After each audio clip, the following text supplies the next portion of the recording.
Hey you! Want to see a superhero action show with barely any superheroes or action? Want to watch a series about a blind lawyer in a gimp suit, but can't bear Ben Affleck or sitting through that 2003 debacle with the dodgy CGI and endless Evanescence songs?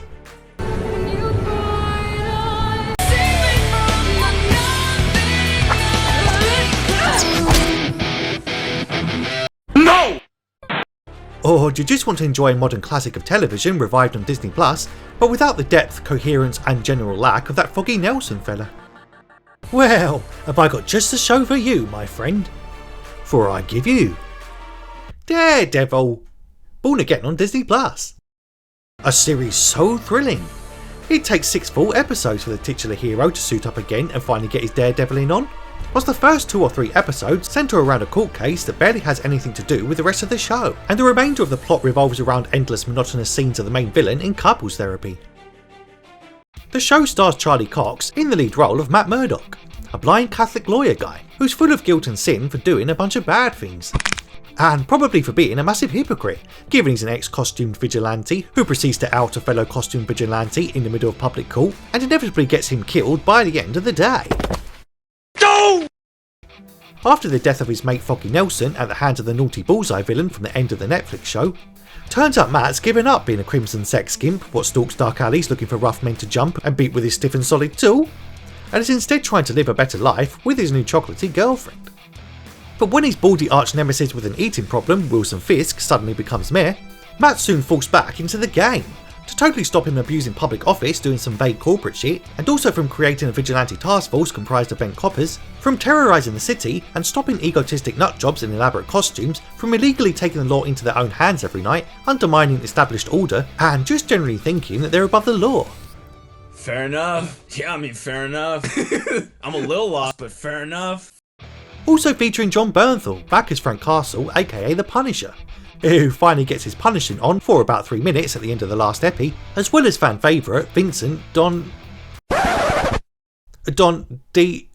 D'Onofrio? As well as fan favourite Vincent D'Onofrio. Here back as absolute unit and skull crusher extraordinaire the Kingpin, who also starts the season having hung up smashing peeps into car doors, smacking up little girls whilst wearing Hawaiian shirts and generally just being a bit of a meanie. Until he kidnaps and beats the snot out of the bloke what his wife had been having an affair with whilst he was off getting mind molested by his kind of sort of phony fakey daughter bird, and soon gets back to his old villainous tricks. Chock full of star-studded cameos, from the likes of Karen Page, James Gandolfini's son and Miss Marvel's dad for some reason. The series is a rip-roaring ride through highly original genre themes and morality lessons. Like, always take a bullet for your worst enemy, and be sure to stop far-right murderous artists before they have a chance to grow up and totally gas a bunch of God's chosen people. Written and produced by a talentless team of tards before Marvel scrapped the entire show and retooled it from scratch after looking at the first 6 eps and thinking, good god, this is somehow worse than that Inhumans trash from a few years ago and thus totally unreleasable, the show sure was a hit with a fan base.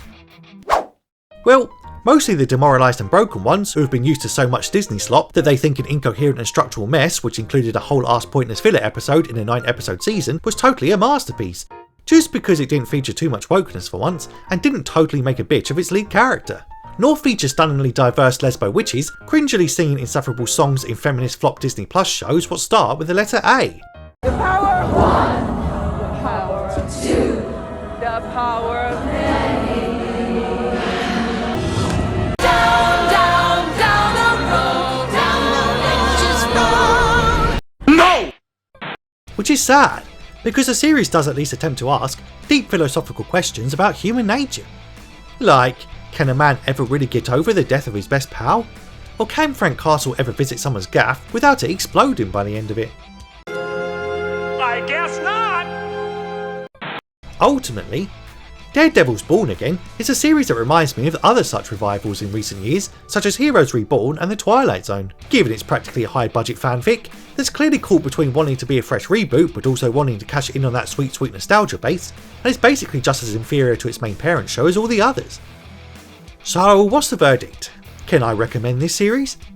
Well, depends on if you can still stomach the sight of Disney's version of Daredevil after they already humiliated him doing the walk of shame over on She-Hulk and totally cucked him by getting his ass beat by a deaf indigenous amputee on Echo. Or I suppose if you just enjoy watching badly colour graded scenes with obvious dodgy green screen, and piss poorly choreographed action where hits, fists and punches never quite seem to connect. But at the end of the day, I suggest making your own mind up about this one, so I guess you just need to ask yourself a few questions.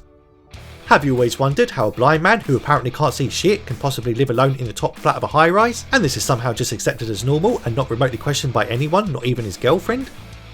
Have you always just wanted to see Matt finally get revenge on Bullseye for killing his best friend, only for the assassin to finally get out of prison, not be confronted by Daredevil at any point, nor even bother to fire a second shot at Kingpin after he misses his one target and seemingly just gives up, before the show just ends super anticlimactically with remotely no payoff or resolution to the season-long arc?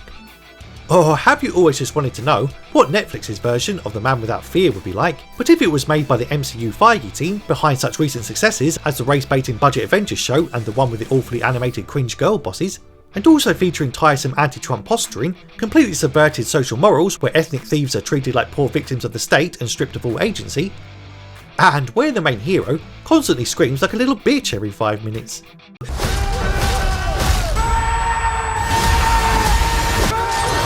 Shut the fuck up, you cunt! Well, if so, then Daredevil being born again on Disney Plus, my friend, is the series for you.